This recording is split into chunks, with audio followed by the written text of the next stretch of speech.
أعوذ بالله من الشيطان الرجيم. بسم الله الرحمن الرحيم. الرحمن علم القرآن خلق الإنسان علمه البيان الشمس والقمر بحسبان والنجم والشجر يسجدان والسماء رفعها ووضع الميزان ألا تطغوا في الميزان وأقيموا الوزن بالقسط ولا تخسروا الميزان والأرض وضعها للأنام فيها فاكهة والنخل ذات الأكمام والحب ذو العصف والريحان فبأي آلاء ربكما تكذبان خلق الإنسان من صلصال كالفخار وخلق الجان من مارج من نار فبأي آلاء ربكما تكذبان رب المشرقين ورب المغربين فبأي آلاء ربكما تكذبان مرج البحرين يلتقيان بينهما برزخ لا يبغيان فبأي آلاء ربكما تكذبان يخرج منهما اللؤلؤ والمرجان فبأي آلاء ربكما تكذبان وله الجوار المنشآت في البحر كالأعلام فبأي آلاء ربكما تكذبان كل من عليها فان ويبقى وجه ربك ذو الجلال والإكرام فبأي آلاء ربكما تكذبان يسأله من في السماوات والأرض كل يوم هو في شان فبأي آلاء ربكما تكذبان سنفرغ لكم أيها الثقلان فبأي آلاء ربكما تكذبان يا معشر الجن والإنس إن استطعتم أن تنفذوا من أقطار السماوات والأرض فانفذوا لا تنفذون إلا بسلطان فبأي آلاء ربكما تكذبان يرسل عليكما شواظ من نار ونحاس فلا تنتصران فبأي آلاء ربكما تكذبان فإذا انشقت السماء فكانت وردة كالدهان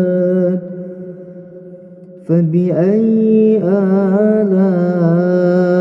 ربكما تكذبان فيومئذ لا يسأل عن ذنبه إنس ولا جان فبأي آلاء ربكما تكذبان يعرف المجرمون بسيماهم فيؤخذ بالنواسي والأقدام فبأي آلاء ربكما تكذبان هذه جهنم التي يكذب بها المجرمون يطوفون بينها وبين حميم آن فبأي آلاء ربكما تكذبان ولمن خاف مقام ربه جنتان فبأي آلاء ربكما تكذبان ذواتا أفنان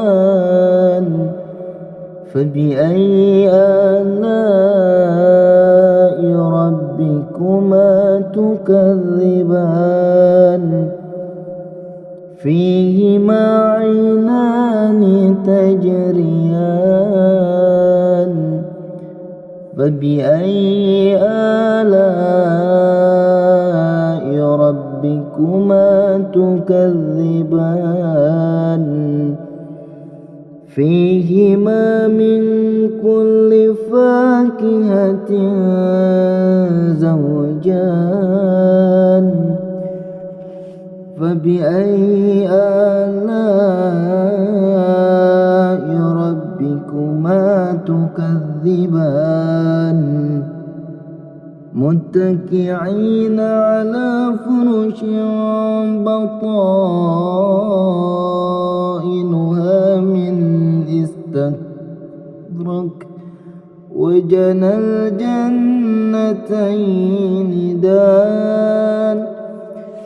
فبأي آلاء ربكما تكذبان فيهن قاصرات الطرف لم يطمثهن إنس قبلهم ولا جان فبأي آلاء ربكما تكذبان كأنهن الياقوت والمرجان فبأي آلاء ربكما تكذبان هل جزاء الإحسان الإحسان فبأي آلاء ربكما تكذبان ومن دونهما جنتان فبأي آلاء ربكما تكذبان مدهامتان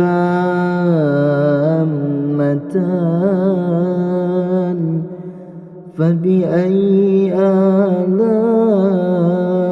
ربكما تكذبان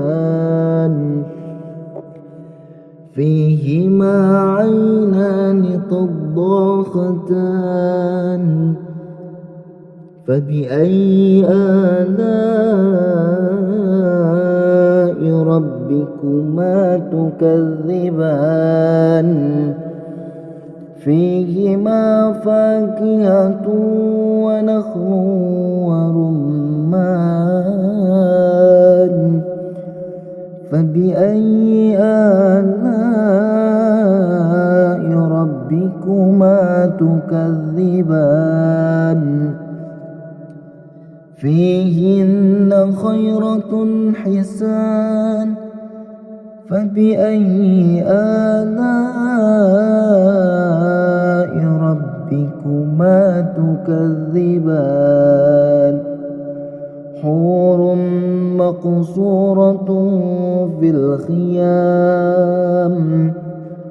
فبأي آلاء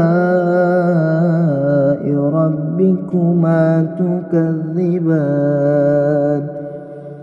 لم يطمثهن إنس